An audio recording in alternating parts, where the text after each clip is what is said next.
నమస్కారం సార్. నమస్కారం అమ్మా, కూర్చో కూర్చో. ఇంటర్వ్యూ స్టార్ట్ చేద్దామా? చేద్దాం. Start camera. Yes madam. ఒక సామాన్య విత్తనాల వ్యాపారి నుండి ఈ స్థాయికి ఎలా ఎదిగారు సార్? ఆ విత్తనాల వ్యాపారంతోనే రైతులకు చేరువై రైతుల అభిమానాన్ని చూరగొన్నాను. రైతుల నోట్లో మట్టి కొట్టి ఆ అభిమానంతోనే వార్డు మెంబర్గా మొదలైన నా ప్రస్థానాన్ని ఇదిగో ఎంపీ వరకు తీసుకొచ్చారమ్మా. అంటే విత్తనాల వ్యాపారంలో ఏం సంపాదించలేదా సార్? అది వ్యాపారం కాదమ్మా, నాకు వ్యవసాయం మీద ఉన్న మమకారం చావక కనీసం రైతులకు నాణ్యమైన విత్తనాలు అందించాలనే తపనతో లాభాపేక్ష లేకుండా అది చేస్తున్నానమ్మా. సిటీలో బోల్డంత మంది కోటీశ్వర్లు ఉండగా ఆ దొంగలు మిమ్మల్ని ఎందుకు టార్గెట్ చేస్తున్నారు? గతంలో మీరెవరికైనా అన్యాయం చేశారా? దొంగలు కదూ, ఎవరిని సులువుగా దోచుకోవచ్చో చూసుకుంటారు. చూసుకున్న తర్వాత ఏమీ చెయ్యలేని నాలాంటి అహింసావాదిని టార్గెట్ చేయడంలో పెద్ద వింతే ఉంది చెప్పు. పులి శాకాహారం అంటే నమ్మొచ్చేమో గాని వేణి నమ్మకూడదు. మీడియా మీద మీ అభిప్రాయం? మీడియా పారదర్శకంగా ఉండాలమ్మా. గాంధీ గారు చెప్పినట్లు మంచిని తప్ప చెడును చూపించకుండా ఉంటేనే మంచిదని నా అభిప్రాయం. నకిలీ విత్తనాలు అమ్మి డబ్బు సంపాదిస్తున్నారని మీ మీద చాలా ఆరోపణలున్నాయి. దాని మీద మీ కామెంట్? ఆరోపణలని మీరే అంటున్నారు, అంటే నిజాలు లేవు. ఒక్క ఆధారం చూపించినా నేను రాజకీయ సన్యాసానికి కూడా సిద్ధమే. మీరు లంచం వేస్తే కానీ ఏ పని చేయరని రూమర్స్, నిజమేనా? మీరు నాకెంత లంచం ఇచ్చారు? నేను మీకు ఇంటర్వ్యూ ఇవ్వలేదు. అదే నా ఇంటర్వ్యూ దొరకని వాళ్ళు మీరు నాకు లంచం ఇచ్చి ఇంటర్వ్యూ కొనుక్కున్నారని ప్రచారం చేస్తారు. ఇది అంతేనమ్మా. ఏం చెప్పేవరా, దిమ్మ తిరిగిపోయింది. వాళ్ళ ప్రశ్న వాళ్ళకే తిప్పి కొట్టేవా? మీరు చాలా తెలివిగా మాట్లాడుతున్నారు సార్. నాకు నిజాయితీగా తప్ప తెలివిగా మాట్లాడటం రాదమ్మా. అందుకే నెహ్రూ గారు ఒక మాట అన్నారు, నిజం చెప్పేవాడికి జ్ఞాపక శక్తి లేకపోయినా పర్వాలేదు, అబద్ధం చెప్పేవాడికి చాలా జ్ఞాపక శక్తి కావాలి అని. మెగాసీడ్స్ కంపెనీ ఓనర్గా మీరు రైతులకు ఏమైనా సలహా ఇస్తారా సార్? దయచేసి రైతులు మంచి విత్తనాలే వాడండి. కల్తీ విత్తనాలు వాడి పంటలు పాడు చేసుకోవద్దని మనవి. పంది పురాణం చెప్పడం అంటే ఇదే. ఇంతసేపు మా ప్రశ్నలకి ఓపిక సమాధానం చెప్పినందుకు థ్యాంక్ యూ సార్. చాలా సంతోషం అమ్మా. Okay sir. మంచిది. రండి రండి. Welcome sir. ఏం చేయమంటారు? జస్ట్ ఫేషియల్ కావాలి. ఇండియానా అమెరికానా? ఓహో, రెండున్నాయా? అవును. ఏంటి డిఫరెన్స్? ఇండియా అయితే లైట్ టచ్, అమెరికా అయితే హాట్ టచ్. అబ్బా, హార్ట్ ప్రాబ్లమ్స్ ఎందుకులేమ్మా, దేశవాడిగా ఇండియానే చేయండి. కమా. అయితే ఓకే సార్. మీరు పడుకోండి సార్. ఏంటిది బయట బ్యూటీ పార్లర్ బోర్డు పెట్టాను, బెడ్ మీద పెడుతున్నారేంటి? అదే మా స్పెషల్ సార్. ఓహో, మీరు రన్ చేసే బ్యూటీ పార్లర్ ఇదా? సరే గాని వచ్చే వాళ్ళందరికీ మీరేమో ఫేషియల్ చేస్తున్నారు, మీరు ఫేషియల్ చేసుకోవాలంటే ఎవరి సెల్ఫ్ వాళ్ళదే సార్. సెల్ఫ్ ఎందుకులేమ్మా, నేను చేస్తాను హెల్ప్. ఏంటి, మీరు ఫేషియల్ కూడా చేస్తారా? అద్భుతంగా చేస్తా, చూడండి. స్ప్రేతో చేస్తారా సార్ మీరు facial? yes, this is my special. Made in Losaragotlapadu, west Godavari, Andhra Pradesh. చేస్తారా? ఒక్కసారి పీల్చండి, ఒక్కసారి పీల్చండి, మీరు కూడా పీల్చండి. This is my facial. అమ్మో, మర్చిపోయాను. జ్యువెలరీ.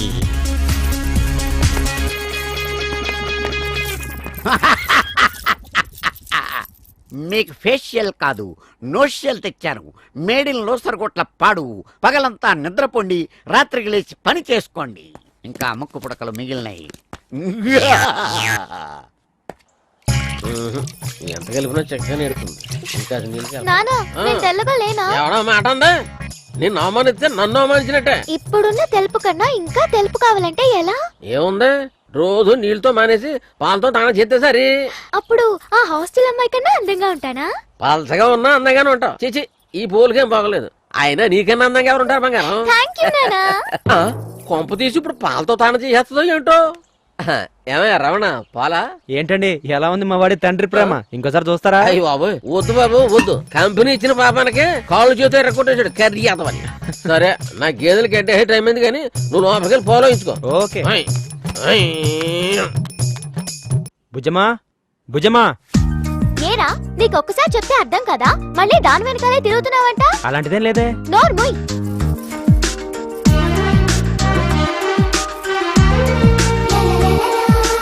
దాని దగ్గర ఉన్న తెల్లతోలు జీన్స్ ప్యాంటు చూసేనా చొంగ కారుస్తున్నా? ఇదిగో నేను వేసుకున్నా జీన్స్ ప్యాంటు, జాకెట్. ఇంతందో ఎప్పుడైనా చూసావా? ఇప్పుడే చూస్తున్నాను. ఈ అందం నీకు వద్దా? వద్దా అంటే సడన్ గా ఏం చెప్తాం? ఇది చాలు, మిగిలినవన్నీ పెళ్లి తర్వాత. వద్దు. అయ్య బాబోయ్ ఏం జరిగింది? షాక్ ట్రీట్మెంట్ ఇచ్చినట్టుంది. దెబ్బ కురుడు లూప్ లైన్ వదిలేసి మెయిన్ లైన్ కి వచ్చాడు. మేషం మేఘ వృషభం ఎద్దు మిథునం దంపతులు కర్కాటకం ఎండ్రకాయ. బో బుల్లి చూపిస్తుంది. అది ఇది కరెక్ట్ ప్లేస్ అన్నమాట. ఏవోయ్ వ్యాపారం బాగుందా? వాస్తు వంకాయ అంటూ ఏదో ఏలెట్టకపోతే బానే ఉంటుంది. ఒరే వాస్తులోపం ఇట్రా, ఇటు వచ్చి ఈ టేబుల్ కాస్త క్లీన్ చేయి. సార్ కప్లింగ్ శాస్త్రి అంటే మీరేనా? ఎస్ నేనే. కూర్చో కూర్చో కూర్చో కూర్చో. చెప్పు బాబు, నేను నీకు ఏ విధమైన సహాయం చేయగలను? సార్ ఈ రోజు రేసులో ఏ గుర్రం గెలుస్తుందో చెప్పగలరా? పిచ్చివాడా, 24 గంటలు గ్రహాలతోటి రాసులతోటి చాటింగ్ ఆడేవాడిని ఈ కప్లింగ్ శాస్త్రిగా టెస్టా? ఇగో బాబు, నా బిల్లు బాబు గారి అకౌంట్ లో వేసేసాయి. పంచమి గురువారం నక్షత్రం బాగుంది. ఇకపోతే డేట్ ఆఫ్ బర్త్ 1980 సార్. 1980. 1 + 8 9. 9 అంటే నీ లక్కీ నెంబర్ 9 అనమాట. ఒక పని చెయ్యి. అబ్బో రాసులు అల్లాడిపోతున్నాయ్యా, ఇంకేం లాభం లేదు కానీ 9వ నెంబర్ గుర్రం మీద కాసేసి. సరే సార్. ఆలస్యం వద్దు. అరే 9 మీద లక్ష ఇరా. లక్షన్నరై. అరే 9 మీద లక్షన్నర. అలాగా? కాశావా 9వ నెంబర్ మీద? రేసులో ఉన్నది 6 గుర్రాలేనా? ఇంకోసారి జాతకం గీతకం అంటూ ఈ ఏరియాలో కనిపిస్తే మర్డర్ చేస్తా. నా బిల్లు కూడా ఈయన కడతాడు. ఇదిగో బిల్లు. తిక్క కుదిరింది.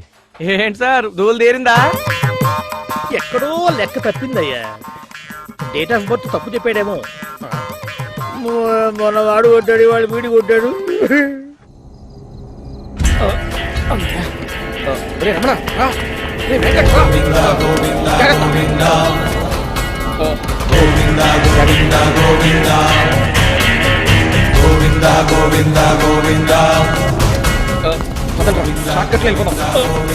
కొంచెం రండి రండి.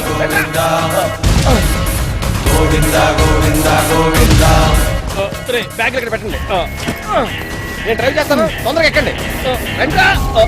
మాస్క్ తీస్తే ఉంటారా? ఎవడని చూస్తే కంపెనీ పోతాయి. గమన ఎక్కువ ఎక్కండి. ఎక్కువ రే వెంకట్, నువ్వు జీప్ ఎక్కువ. రే రమణ, నువ్వు బండి మీద ఇలా పని చూసుకురా. జాగ్రత్త జాగ్రత్త. ఓకే.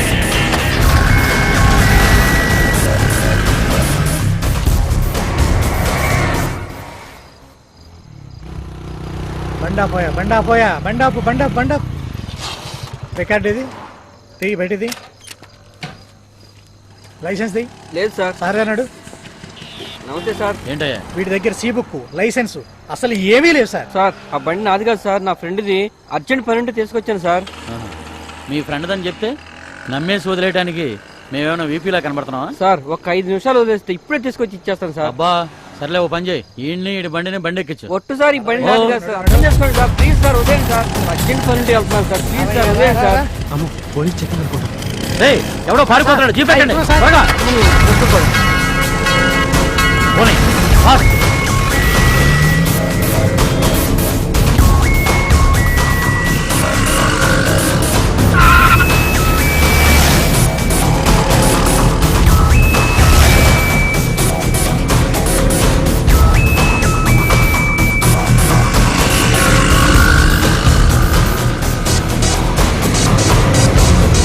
ఆపో.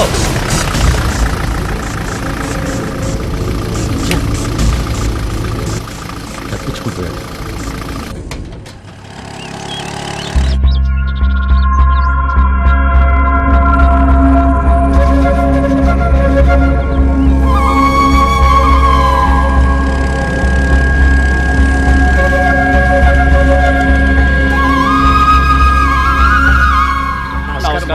బాగున్నావు తాత? బాగున్నానయ్యా. తాత నేను ఇచ్చే డబ్బుల్ని ఏదైతే కష్టాల్లో బాధపడుతున్నారో వాళ్ళందరికీ పంచండి. సరేనా? అలాగే బాబు. జాగ్రత్త. మీరు ఆదుకుంటున్నారు కాబట్టి ఈ మాత్రమైనా ఉన్నాం. చాలా కష్టపడి. అవును బాబు. ఇదిగో తాత తీసుకో. జాగ్రత్తగా పంచండి. అలాగే బాబు. రై, డబ్బు సేఫ్ గానే చేర్చావు కదా? చేర్చాను గాని నాకు చిన్న డౌట్. మొన్న రాత్రి డబ్బులు తీసుకెళ్తుంటే పోలీసులు నా మీద అనుమానంతో నన్ను ఫాలో చేశారు. ఎస్కేప్ అయితే అయ్యాను కానీ నన్ను గుర్తుపట్టారేమోనని అనుమానం. అంత పెద్ద మ్యాటర్ అంత కూల్గా చెప్తావంటరా? రేయ్, రేపు పోలీసులకు దొరికితే బలయ్యేది మనం కాదురా, మనం నమ్ముకున్న వాళ్ళందరూని. మనం ఏం చేసినా వాళ్ళ సంతోషం కోసమేరా. ఒకవేళ పోలీసులకు మనలో ఎవరు దొరికినా మాస్టర్ గురించి మాత్రం చెప్పొద్దురా. అవునరా, ఈ యజ్ఞంలో మనం ఎప్పుడో సమిధలుగా మారాం. ఏదో రోజు ఖచ్చితంగా ఆరిపోతాం. అంతవరకు మనం చాలా జాగ్రత్తగా ఉండాలి. నలుగురు మంచి కోసం తప్పు చేసినా తప్పు లేదురా. ధైర్యంగా చేద్దాం.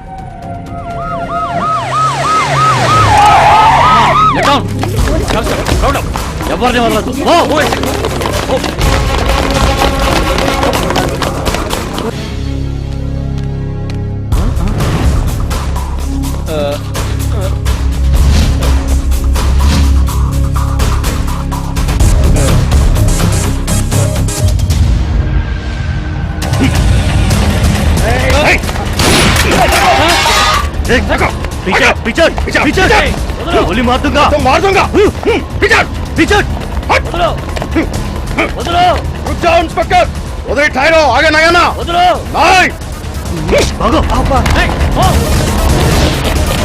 వదలు